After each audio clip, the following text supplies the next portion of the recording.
네, 또 말씀에만 너무 묻고 범위에만 얽매이지 않고 여러 가지 우리 인생에 대해서, 우리 인생의 그 고난에 대해서, 역경에 대해서 우리가 함께 이 시간 생각해 보고자 합니다. 마이크가 없기 때문에 제 목소리 잘 안 들리시죠? 좀 앞으로 와서 앉으시면 좋을 것 같아요. 그래서 뭐 저에 대한 거부감들 없으시잖아. 수림이 성령 앞으로 와. 니들 맨 앞에 앉았어. 앞으로 와. 앞으로 오시면은 얘기가 잘 들릴 겁니다. 지금 이게 에어컨도 있고 하기 때문에 좀 소리가 지금 잘 안 들릴 거예요.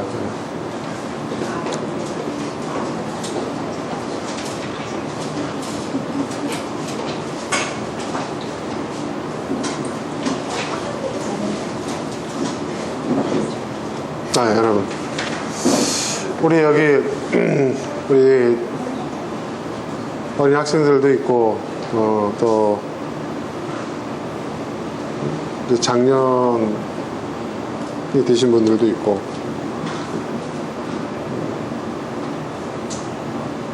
우리가 이렇게 살아온 날들을 이렇게 뒤돌아볼 때 여러분 어떻습니까? 여러분 인생에 하루라도 쉬운 날이 있었나요? 하루라도 쉬운 날이 있었어요? 그런 경험 아마 해보셨을 거예요. 그 당시에는 몰랐는데 지나보니까 야, 내가 어떻게 그 시기를 넘어갈 수 있었지? 그 당시에는 그때가 정말 나에게 큰 위기나 또 어떤 어려움이나 어떤 고난의 때라는 것을 느끼지는 못했는데, 좀 지나고 난 다음에 돌아보니까 그때가 정말 이게 내가 모르고 넘어가지, 정말 그때 정말 어려운 시기였구나, 정말 위기였구나 라는 그런 생각을 하신 적도 있을 겁니다. 아무튼 이런저런 생각들을 우리가 해볼 수가 있는데, 가만히 우리가 생각해 보면 여러분, 우리가 지금까지 우리의 인생을 살아오면서 쉬운 날은 단 하루도 없었어요. 쉬워 보였죠. 근데 사실은 그날도 내가 쉽게 봤던 시간들일 뿐이지, 쉽다고 생각하고 쉽다고 착각했던 시절이지, 사실은 단 하루도 쉬운 날이 없었어. 뭐 어릴 때는 부모님들이 다 해결해 주셨기 때문에 그때는 모르죠. 나는 그냥 지나갔지만 아마 부모님은 아마 피눈물을 흘리셨을 거예요. 제가 어렸을 때, 지금도 저희 아버님이 저한테 얘기를 안 해주시는 그 기억이 있어요. 제가 아주 어렸을 때요, 밤중에 저희 식구들이, 어린 제 동생들하고 밤중에 추운 초겨울이었는데 노숙하던 기억이 나요. 노숙하던. 추워서 우리 형제들은 담요를 덮고 있었는데, 근데 그때는 참 재밌었어요. 동생들하고 밖에서 잔다는 게. 집에서 늘 잤는데 밖에서 골목길에서 가족끼리 이렇게 담요 뒤집어 쓰고, 남의 집 뭐라 그럴까, 대문, 옛날에는요 대문이 다 있었잖아요. 대문에 지붕도 있었고요. 그래서 비도 피할 수 있고 그렇지 않습니까? 거기 이불 뒤집어 쓰고 우리 가족이 하루 노숙을 했던 기억이 나요. 근데 그 기억이 아주 어렸을 때인데, 그때 그 기억이 전 참 재밌었다. 동생들하고 장난치고 그런 재미난 기억으로 남아요. 근데 지금 어른이 돼서도요, 작년이 돼서 그때 기억이 떠올라요. 제가 부모님한테 물어봅니다. 아버님한테, 제 기억이, 어릴 때 기억에 그런 적이 있었는데 그때 왜 그랬죠? 우리 무슨 일이 있었죠? 제가 물어봤죠. 근데 저희 아버님은 네가 잘못 기억하고 있는 거야, 이렇게 얘기하십니다. 근데 저는 정확하게 기억하고 있거든요. 저희 형제 가운데 막내는 기억 못해요. 그때는 너무 어렸으니까. 근데 둘째는 어렴풋이 그런 기억이 나는 것 같다라는 얘기를 해요. 근데 나중에 내가 우리 고모한테 물어봤어요. 나 어릴 때 이런 기억이 있었는데 그게 뭐죠? 그랬더니 야, 그때 니네, 응? 엄마가 빚보증 잘못 써가지고 집 날려가지고 니네가 길거리에서. 응? 그래서, 아, 그랬어요? 그러고 나서 이제 친척집으로 갔거든요. 전 친척집에서 살게 된 게 또 너무 좋아서 어릴 때. 예. 예. 같은 또래들도 있고. 아주 어릴 때였거든요. 그러니까 어릴 때는 철이 없으니까 그게 즐거운 기억으로 내 인생의 쉬운 날로 기억되지만 사실 쉬운 날이 아니었어요. 부모님에겐 정말 감당할 수 없는 큰 그런 위기의 그런 시련의 때였던 거죠. 저만 그러겠습니까? 여러분에게도 그런 일들이, 그런 경험들이 있을 거예요. 지금 우리 자녀들도 우리가 볼 때 어떻습니까? 부모님 시각으로 볼 때 아이고 철딱선이 없는 지금 지금 상황이 지금 어떤지도 모르고 근데 그걸 또 뭐라고 할 수가 없어요. 왜 그런지 아세요? 그거밖에 못 보는 나이거든요. 우리도 그랬잖아요. 우리도 그죠? 우리가 뭐 집안이 어떻게 돌아가는지 예? 앞으로 어떻게 될지 뭐 예? 그런 거 생각했나요? 그냥 내 관심사 그렇잖아요. 그죠? 예. 당장 내 아쉬운 거 예, 그렇죠. 그건 어쩔 수가 없나 봐요. 그러니까 여러분 제가 왜 이런 얘기를 하냐, 그래서 우리 젊은 아이들은 영원히 철이 없을 수밖에 없다 이 얘기를 하려고 하는 게 아니라 사람이란 누구나가 다 그런 과정 또 세대마다 그런 일들이 반복되거든요. 그러니까 우리가 우리 인생에 있어서 참 좋은 날이었다, 아 그날은 정말 행복한 날이었다, 해피데이였다 라고 기억하는 그때도 사실은 예, 결코 쉬운 날이 아니었다는 거예요. 우리가 쉽게 봤을 뿐이지 쉬워 보였던 날이었을 뿐이지 결코 쉬운 날이 아니라는 거예요. 인생에 쉬운 날은 단 하루도 없었다. 이거 누가 한 말일까요?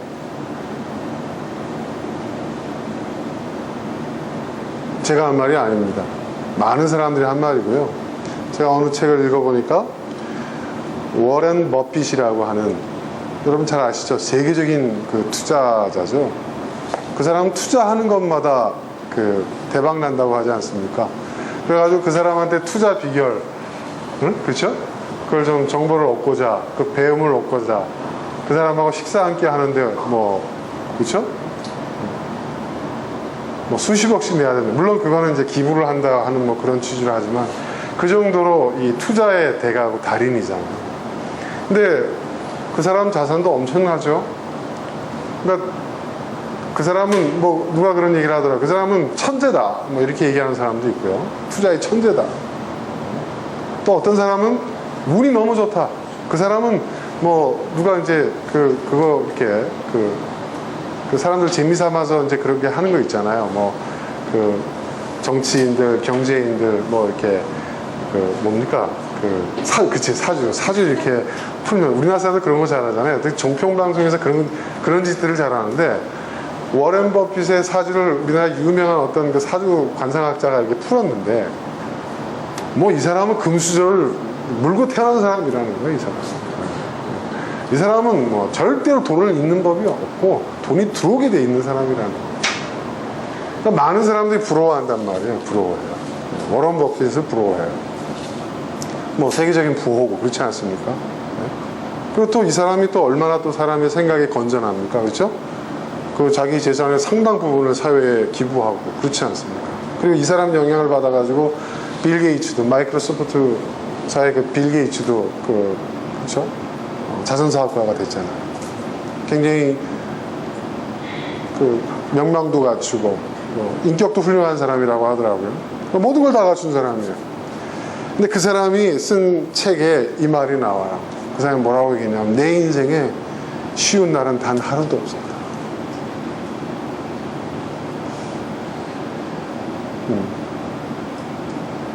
그러니까 가장 성공한 사람, 요즘은 또 이 경제적 능력이 가장 중요한 성공의 척도 아닙니까? 그렇죠? 네. 그 워런 버핏이라고 하는 가장 그 경제 분야에서 크게 성공한 사람이 그렇게 얘기를 하는 거예요. 지금까지 살아온 내 인생에 있어서 단 하루도 쉬운 날이 없었다.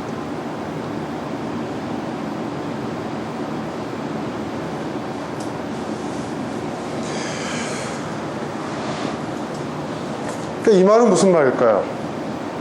그러니까 인생을 쉽게 살려고 하면 안 된다는 겁니다. 쉽게 살 수 있는 인생은 없다는 거예요. 근데 우리는 인생을 좀 더 쉽게 살 수 있는 방법을 찾습니다. 어떤 의미에서 보면요, 여러분, 우리가 돈을 막 벌고 출세하고, 그렇죠? 또 뭐 유명인이 되고, 그렇죠? 또 뭐 열심히 공부하고 뭐 이러는 것도 뭔가 그런 어떤 경력, 학력, 스펙을 쌓으면 좀 더 인생을 쉽게 살 수 있지 않을까라는 그런 생각들. 그래서 우리는 뭔가를 인생을 좀 더 다른 사람보다 좀 더 유리하게 쉽게 살 수 있는 길을 찾기 위해서 그렇게 아둥바둥거리는 걸지도 모릅니다. 그런데 그런 건 없어요. 오늘 우리 함께한 전도서의 말씀도 여러분 보세요. 8절에 보니까 오래 사는 사람은 그 모든 날을 즐겁게 살 수 있어야 한다. 그 즐겁게 살 수 있도록 노력하라 이거예요. 그러나 기억하라 이거예요. 인생에 어두운 날들이 많을 것이라는 것도 기억해요.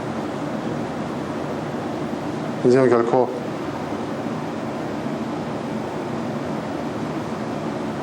쉬운 것이 아니라는 것이죠. 젊은이에게도 얘기를 합니다. 젊은이여, 젊을 때 너희 젊은 날을 즐겨라. 근데 기억하라는 거예요. 그러나 기억하라. 다만 내가 하는 이 모든 일이 하나님의 심판이 있다는 것을 알아. 이게 뭐예요? 하나님의 심판이 있다는 것은 하나님이 너 이거 잘했어 못했어 이런 심판을 의미하기도 하지만, 이 말은 무슨 말이냐면 그 젊은 날을 어떻게 보내느냐에 따라서 너의 인생에, 너의 그 나중의 인생이 너의 젊은 날을 어떻게 보내느냐에 따라서 결정되어질 수 있다. 그것이 하나님의 공평한 심판이다. 이런 의미도 여기 있는 거예요.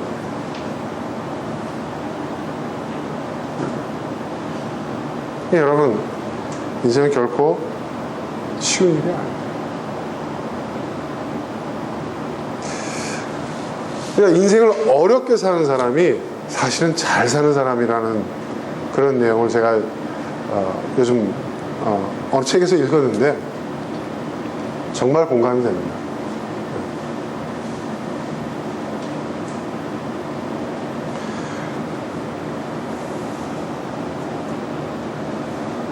저번에 잠이 안 와가지고 이제 밤에 제가 TV를 틀었는데 제가 좋아하는 소녀시대 그 뭐죠? 그 소녀시대 방송이라고 그래가지고 소녀시대 그 일상들이 이렇게 쭉 나오는 방송이 나오더라고요. 저도 소녀시대를 좋아하기 때문에 유심히 봤는데 그 사람들이 그러니까 얼마나 화려해요. 우리가 뭐 슈퍼스타잖아요, 그죠? 일소일투족이 다 화제가 되고, 또 요즘 우리 젊은 10대들이 가장 선망하는 직업이 연예인인데 연예인 중에서도 가장 크게 성공한 사람이잖아요, 그죠?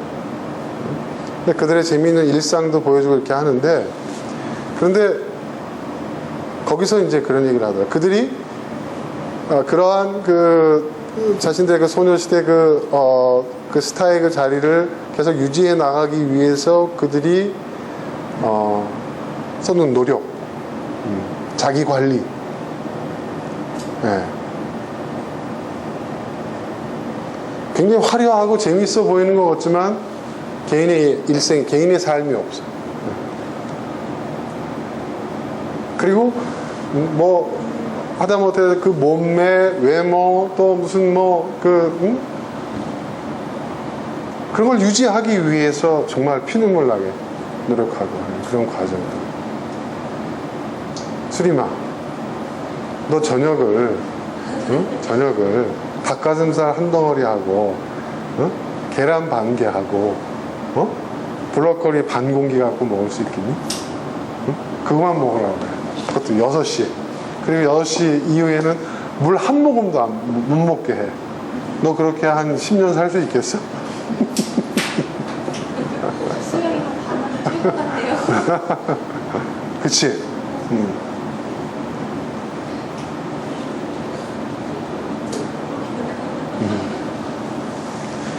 그리고 또 딸하고 어저께 차 타고 이렇게 가다가 라디오를 틀었는데 그 소녀시대 멤버 중에 누구지?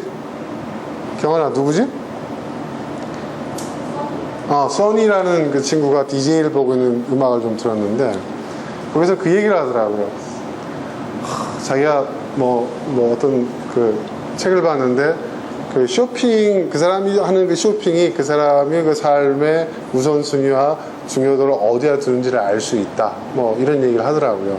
그래서 자기가 그런 내용을 읽었는데 자기가 그래서 그 책 내용에 따라서 내가 쇼핑을 어디다 하지 하고 이렇게 보니까 순전히 자기 애완견한테만 돈을 쓴다는 거예요. 나를 위해 쓰는 게 없다는 거예요. 그래서 내가 인생을 이거 제대로 살고 있는 걸까요? 뭐 이런 얘기를 하더라고요. 근데 그 얘기를 딱 듣는 순간 제가 어떤 생각이 드냐면 이 친구가 참 큰일 났다. 내가 볼 때 지금 아마 네티즌들이 엄청난 그 댓글을 올리고 있겠구나 이런 생각이 들었어요. 왜 그러냐면 자기는 스타잖아요. 모든 걸 다 협찬으로 해결하는 인생이잖아요. 그렇죠? 먹는 거, 입는 거, 뭐 하다못해 화장품, 머리 하는 것까지 전부 다 그죠? 소속사에 다 해결해 주잖아요. 차 타는 것까지 다 모든 거를. 그죠? 돈 쓸 데가 없잖아요. 하지만 애완견은 어떻게 해요? 자기가 개인적으로 키우는 애완견이니까 자기가 돈을 들여야 되는 거 아니에요. 그래서 막 이런 얘기를 하는데 제가 어떤 생각이 드냐면 세상을 모르는 거예요. 그죠? 그리고 이 얘기를 했었을 때 그 대다수의 이 청취자들이 이 부분에 대한 어떤 반응을 보이겠는가. 그래서 제가 집에 들어와 가지고요 궁금해서 들어가서요 그 프로에 게시판을 들어가 봤더니 아니가 다를까 그냥 그런 글들이 올라오는 거예요. 현실을 알고 지금 그러니까 그게 뭐냐면 자기가 사는 세상에 갇혀 있는 거죠. 그러니까 사람들하고 대화를 하지만은 일반 세상이 어떻게 돌아가는지 그리고 사람들과 공감할 수 있는 능력이 떨어지는 거예요. 그죠? 자기를 위해 돈 쓰는 게 하나도 없대요. 없을 수밖에 없지. 그죠? 그러니까 이 말은 무슨 얘기냐? 우리가 화려하게 보고 있고 부러워하는 그 부류의 사람들을 사실은 여러분 부러워할 게 아니에요. 그 사람들은 또 그 자리에 유지하기 위해서 아까 얘기했던 정말 피나는 예전에 제가 누구죠? 비가 뭐 이렇게 군대 가기 전에 할리우드 진출하고 막 성공했을 때 그 비를 주제로 한 다큐멘터리가 한번 나와서 한류 뭐 이렇게 해서 그걸 봤는데 와 자기 관리를 어떻게 하냐 했더니 점심 때 그 비가 먹는 식단을 제가 봤는데요. 와 아몬드 한 줌이 전부예요. 아몬드 한 줌이고요. 그 다음에 야자수로 만든 이온 음료? 그거에 먹는 게 전부예요. 그리고 그걸 먹고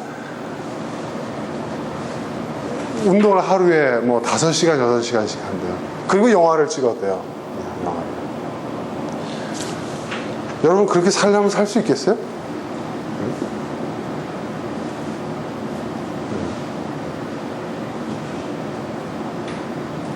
그렇다고 보장이 있는 것도 아니잖아요. 그죠? 계속 스타가 될 수 있다. 군대 갔다 오더니 지금 잊혀졌잖아요. 지금 누가 비 좋아합니까? 요즘 비 좋아하는 사람 없잖아요. 요즘 젊은이들 보니까 비 아냐 그러면 어릴 때 들어본 거 어떻게 이런 소리를 하는데요. 세상이 그렇게 무서운 거예요. 연예인들이 가장 무서워하는 거, 정치인들이 가장 무서워하는 게 잊혀지는 거예요. 그러니까 잊혀지지 않기 위해서 몸부림을 치는 거예요.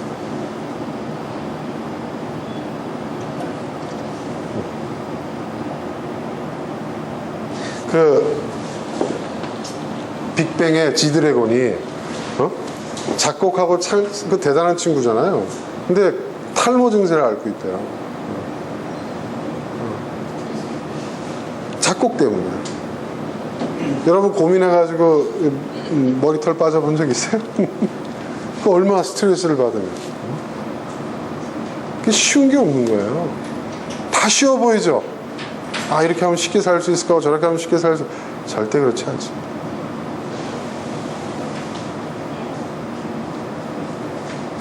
우리가 알아야 될 게 그거예요. 그러니까 왜 난 이렇게 힘들게 살지, 왜 어렵게 살지? 여러분, 내가 어떤 선택을 잘못해서, 내가 결혼을 잘못해서, 내가 뭐 대학교 학과를 잘못 선택해서, 내가 부모님을 잘못 만나가지고, 또는 내가 그래서 힘들게 사는 게 아니라, 인생은 어떤 인생이건 간에 힘든 거예요. 힘든 거. 인생 그 자체가 쉬운 게 아니에요. 쉬운 인생은 없어요. 인생에 쉬운 날은 단 하나도 없어요.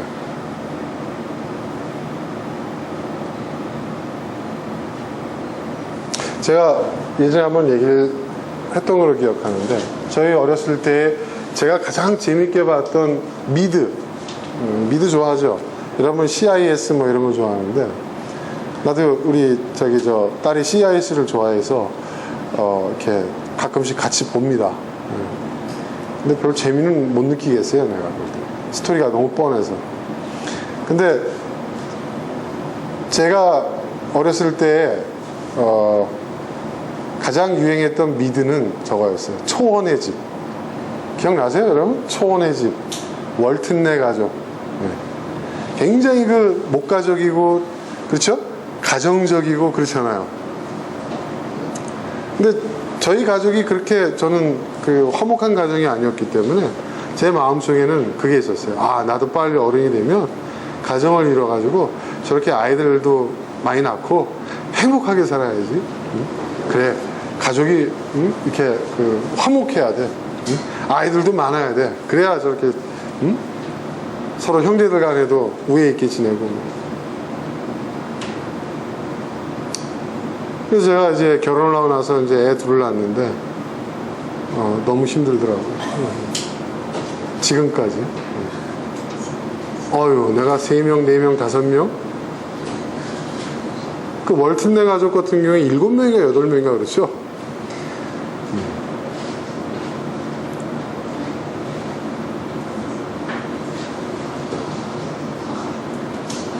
여러분은 어떠세요?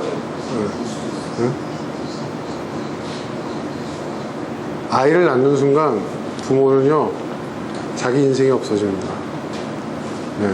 근데 그럴 준비를 하고 여러분 그 현실을 알고 애 낳으셨어요? 참 희한하지 않아요?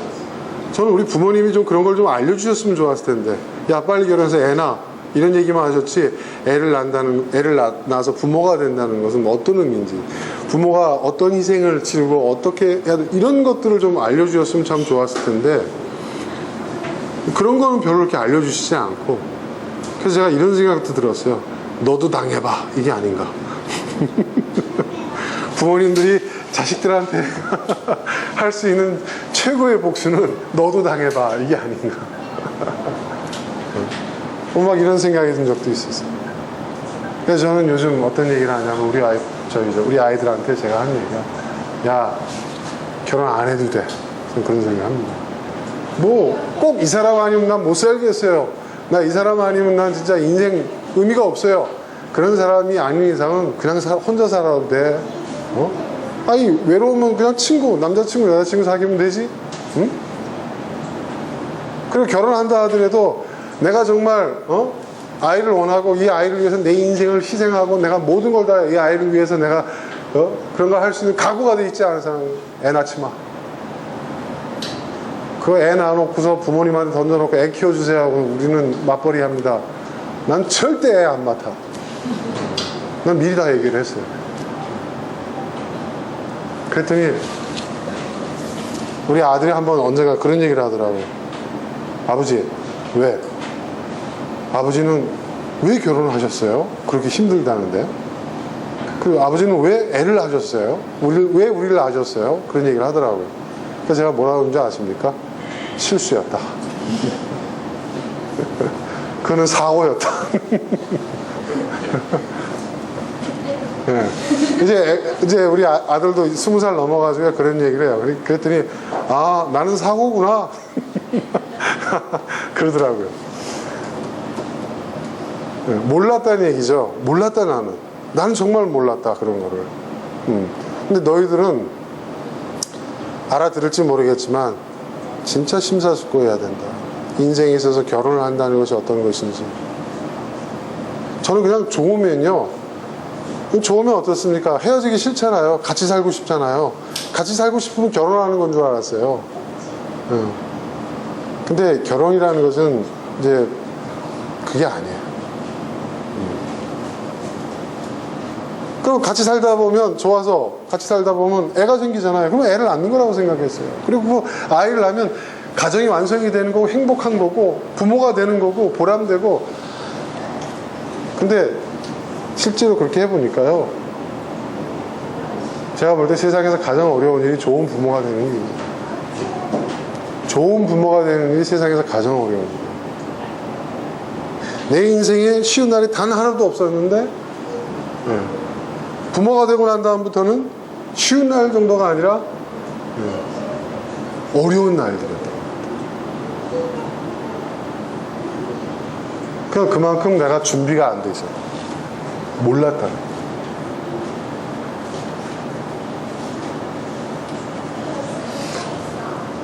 그래서 저 얼마 전에 그 개그 프로를 제가 봤는데, 개그 프로에서 그 자식이 아버지한테 막 따지는 거예요. 막 뭐라고 하면 따지면서, 그럼 왜 나를 낳으셨어요? 그랬더니 이제 그 개그맨이 뭐라고 얘기하냐면, 그러게 말이다.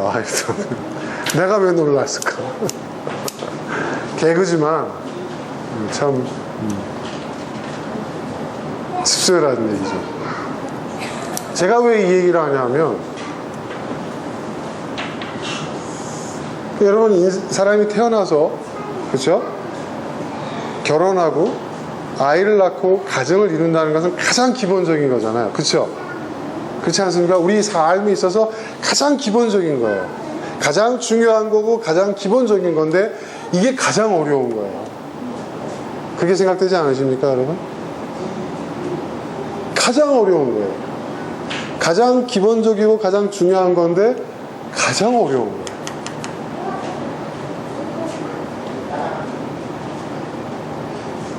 이 말은 무슨 말이냐?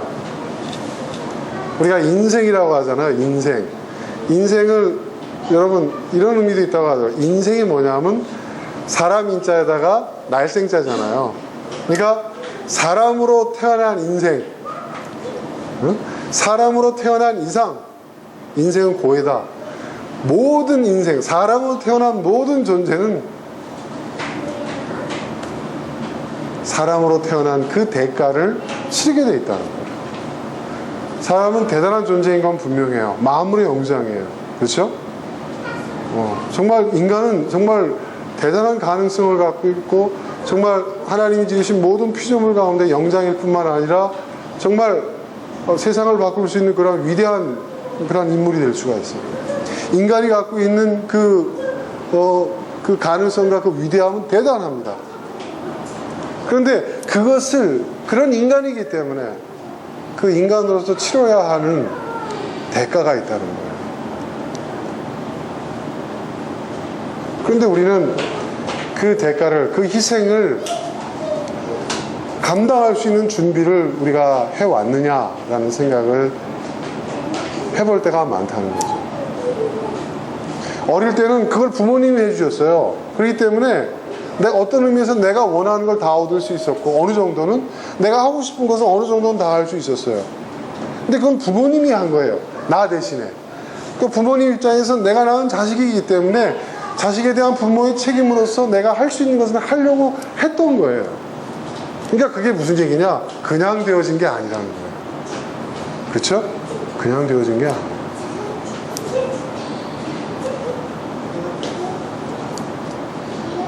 그리고 그 부모님이 이제 나이가 들어요. 근데 옛날에는 어떻게 합니까? 부모님이 자식을 위해서 그렇게 쏟아부으면 옛날에는 어떻게 했어요? 자식이 장성해서 어떻게 돼요? 부모를 책임졌단 말이에요. 그러니까 자식한테 그렇게 쏟아붓는 이유가 옛날에는 뭐예요? 그게 바로 노후 대책이었던 거예요. 그렇죠? 그렇지 않습니까, 여러분? 니들 왜 눈이 떨리냐? 굉장히 불안해하는 것 같다. 그러면 지금 이 시대에 우리 자식들이 그렇게 할 거냐? 야, 니네 할 거야? 지금 이 사람이 엄마 아빠 늙어 죽을 때가 오실 거야? 아니 솔직히 얘기했잖아. 넌 아니고 넌 할 거야? 그래. 아니야, 넌 아니어도 괜찮아. 그건 내 선택이니까, 그지? 그러니까 봐봐, 불확실하지. 부모님 입장에서 봐봐, 하나는 한다고 하고 하나는 안 한다고 그런단 말이야. 부모님 입장에서 불확실하지, 그지? 그런 생각 들겠어, 안 들겠어? 들지, 그지? 자, 그러면 니네 다음 세대는 어떻게 될 것 같아? 응? 더 할 것 같지? 그치? 응. 그렇지.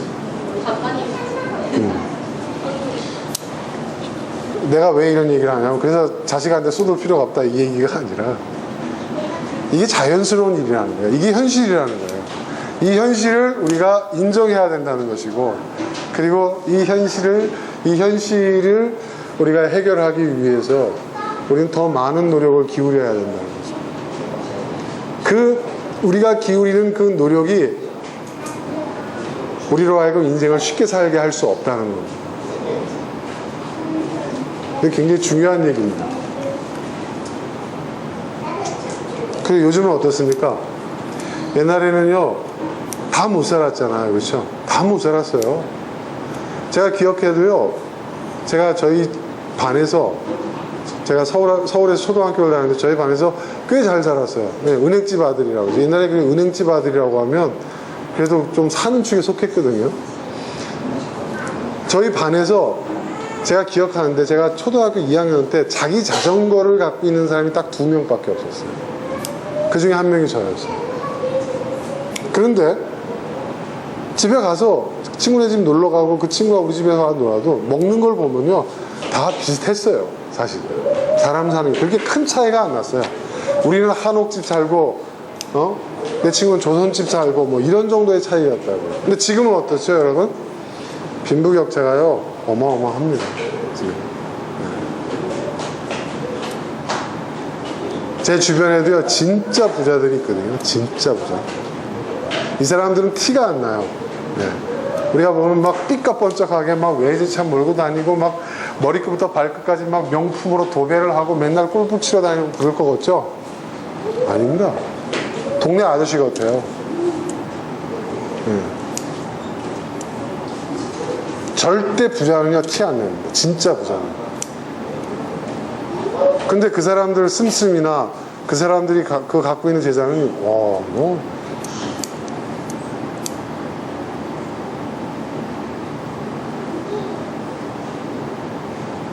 제가 아는 분 중에 그런 분이 있어서 제가 그런 얘기를 했어요. 아유, 사장님은 걱정이 없으시겠습니다. 무슨 걱정이 있겠어요. 근데 이 양반이 놀라운 얘기를 하더라고요. 무슨 얘기를 하냐면, 자기는 재산을 자기 자식한테 물려주지 않을 거래요. 아, 왜요? 그랬더니 뭐라고 얘기하냐면, 저놈들은 철딱서니가 없고 고생이란 걸 해본 적이 없기 때문에 내가 재산 물려주면 저거 10년도 안에 다 까먹을 거다. 아무리 많은 재산을 물려요. 그래서 어떻게 하실 건데요? 그랬더니 재단을 만들 거래요. 장학재단을 만들 거예요. 저는 깜짝 놀랐어요. 그 구두쇠가 뭐예요? 돈 버는 일에만 혈안돼 있는 사람이 그런 얘기를 하니까 너무 저는 진짜 반갑더라고요. 네. 그래서 제가 했어요. 사장님 그 약속 꼭 지키셨으면 좋겠습니다. 아니라 전 이미 유언장에도 그렇게 만들어 놨다는 거예요.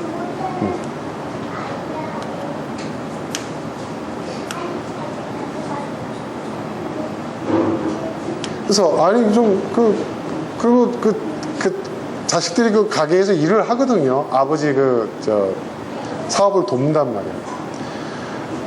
근데 되게 빡빡하게 해요. 월급도 짜게 주고 막 고생도 막 시켜요. 그래서 제가 그렇게까지 하실 필요 있냐고 하는데 뭐라고 얘기하냐면, 그분 참 대단한 분인 것 같아요. 제가 보니 배움은 짧아도 참 제가 배워야 될 게 많은 분인 것 같아요. 그분이 그런 얘기 하시더라고요. 인생을 쉽게 생각할까봐 그렇게 하면 안 된다는 거예요. 자기 자식들이. 자기 자식들이 인생을 쉽게 생각할까봐 그러면 자식을 망치는 거라는 거예요. 자기는 너무너무 찢어지게 가난했기 때문에 인생이 얼마나 험악하고 냉정하고 살벌하고 세상이 얼마나 차가운지, 얼마나 살기 어려운지, 새끼 밥 먹고 살기가 얼마나 어려운지 어릴 때부터 뼈저리게 체험을 해서 아, 인생은 아예 어려운 거다 하고 어렵게 살 작정을 하고 열심히 살았더니 나름대로 이렇게 성공을 할 수 있게 됐다. 그거 굉장히 중요한 얘기라고 저는 생각합니다. 여러분, 세상을 열심히 산다는 게 뭘까요? 성실하게 살고, 그런 얘기 많이 듣죠. 최선을 다하자, 노력하자, 열심히 살자, 뭐 성실하자, 뭐 그런 얘기 많이 하잖아요. 그게 뭘까요? 다른 말로 얘기해서, 쉽게 얘기해서 오늘 주제에 부합해서 얘기하면 인생을 쉽게 살려고 하지 말라는 얘기예요. 딴 얘기가 아니에요.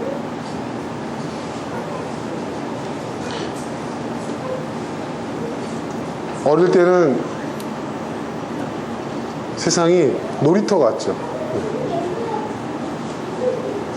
근데 나이가 20대 후반 30살 딱 넘잖아요. 세상은 놀이터가 아니에요.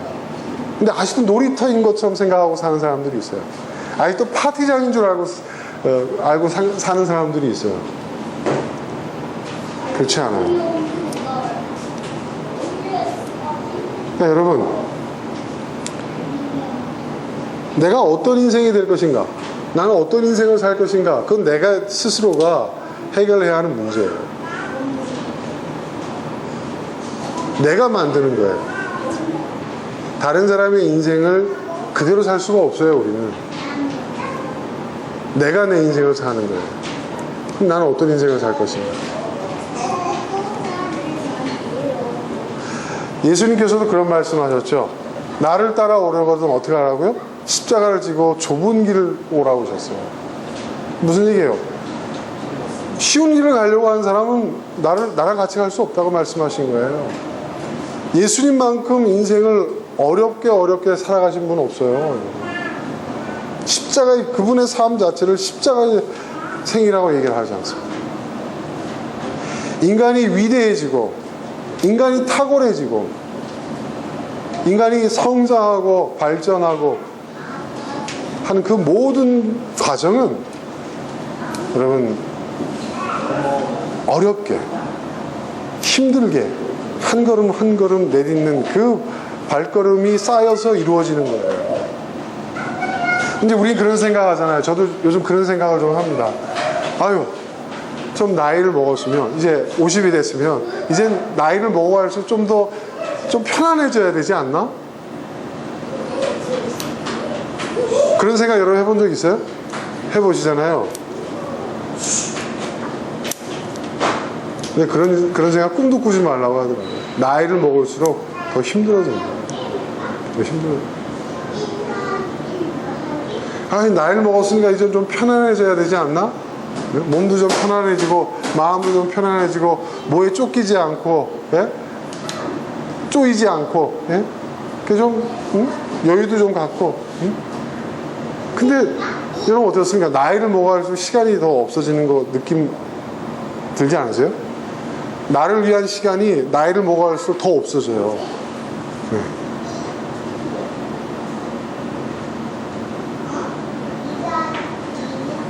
근데 그거는 저만 느끼는 게 아니라 여러분만 느끼는 게 아니라 모든 우리 인생의 선배들이 다 느끼는 얘기들이에요. 인생 자체가 그런 것이었어요. 그러니까 어떻게 되느냐, 우리는 사는 날을 더해질수록 우리의 인생은 더 힘들어질 거라는 거죠. 그러면 아이고 큰일 났다, 이젠 절망이구나, 이젠 끝이구나, 이런 인생 어떻게 더 살지? 그렇게 해야 하나요? 그렇게 해야 합니까? 아니죠. 인생이 그렇다는 것을 이제 받아들여야 됩니다. 받아들이고 그런 인생에 대한 우리의 태도가 달라져야 돼요. 심리학적 용어에 여러분 선택적 지각이라는 말이 있어요. 따라해 보세요. 선택적 지각. 이게 무슨 말인지 아세요? 인간은요, 모든 것을 다 지각하는 게 아니랍니다. 인간의 지각은요, 지금 이 순간도 여러분이요, 선택하고 있어요. 네.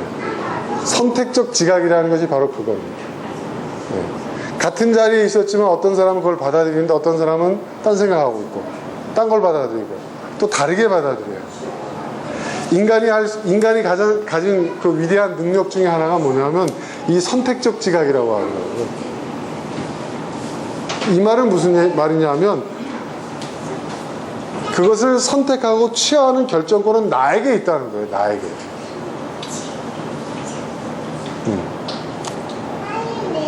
그러니까 내가 그런 인생, 우리가 사는 삶 자체가 그런 삶이라고 할 때 아이고 이제 큰일 났네, 나 이제 고생만 하다가 가는구나, 인생이 이렇게 고달픈 거구나, 염세주의자가 되고 삶에 대해서, 인생에 대해서 부정적인 태도로 일관하는 그런 얘기가 아닙니다. 어쩌면 우리가 막 염세주의자가 되고 막 회의주의자가 되고 삶에 대해서 부정적인 태도를 갖는 이유는 어쩌면 반대일지도 몰라요. 인생을 쉽게 살 수도 있을지 모른다는 그러한 미련, 그러한 어떤 잘못된 집착을, 그런 잘못된 허황된 꿈을, 허황된 집착을 우리가 버리지 않기 때문에 오히려 그 반작용으로서 우리가 더 염세주의자가 될 수 있고 부정적인 태도를 갖게 되는지도 모릅니다.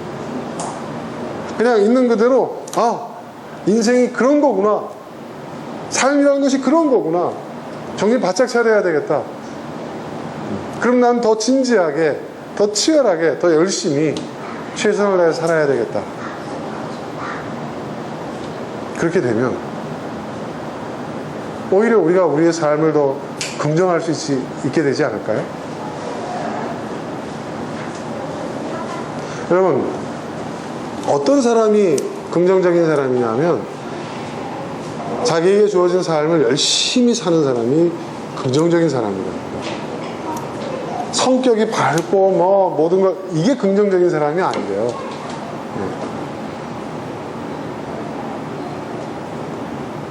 제가 오늘 여러분들에게 이런 말씀을 드리는 것은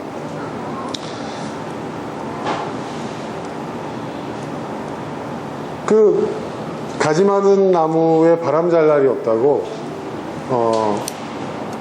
제가 사업도 하고 재단도 지금 제 이사장에서 운영을 여러 가지 일들을 하잖아요. 그러다 보니까 참 또 가장에서 또 가장으로서 또 제가 감당해야 될 역할이 있고, 요즘 너무 머리가 아파가지고 제가 한번 가지치기를 해봤어요. 이걸 한번 내려놔보자. 이걸 한번 포기해보자. 이걸 관둬보자. 그랬더니요,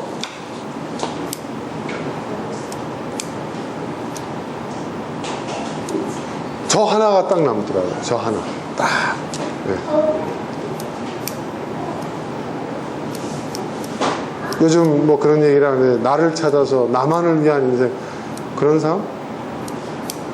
근데 저는 아무리 생각해봐도 그런 이기주의자는 못 되는 것 같아요.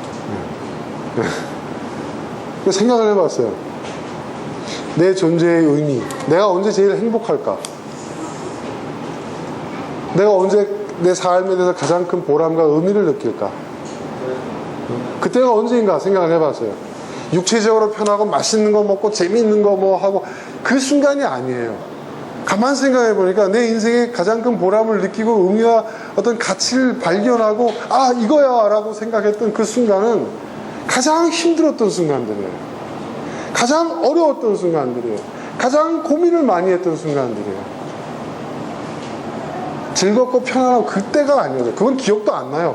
그 순간이 지나가 버렸죠. 그렇죠? 그래서 저는 그 생각을 했습니다. 내려놓을 것은 하나도 없구나.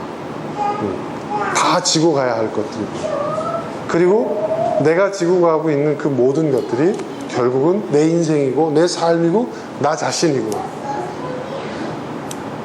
그럼 이걸 지고 가야 한다고 한다면 어떻게 지고 갈 것인가? 아이고 주여 나에게 왜 이런 십자가를 나에게 주셨습니까?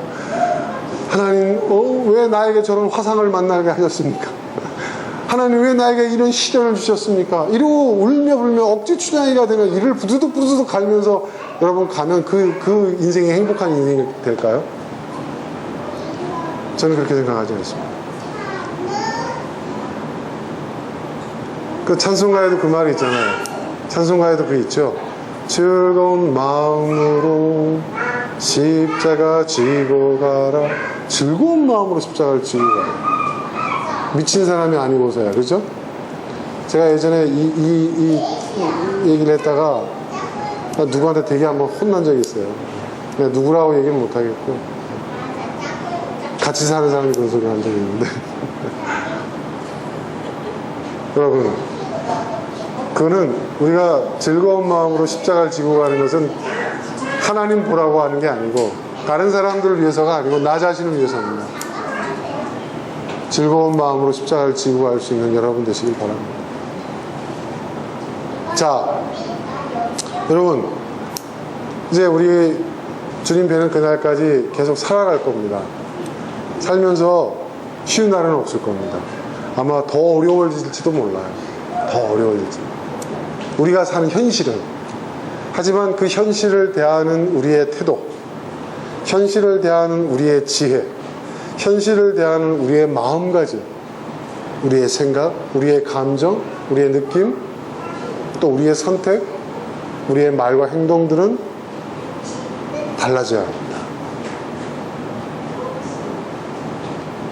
우리에게 다가오는 날들, 우리를 기다리고 있는 앞으로 펼쳐져 있는 또 다른 내일이라는 현실들 쉽지 않을 겁니다. 하지만 또 다른 현실, 내일이라고 하는 또 다른 현실을 맞이하는 우리의 태도와 우리의 마음가짐이 달라진다면 우리의 인생도 달라질 수 있습니다. 인생이 위대한 것은 거기에 있는 것 같아요. 그런 저와 여러분 모두가 될 수 있기를 주님의 이름으로 축원합니다. 자, 이 시간 우리 함께 기도하겠습니다.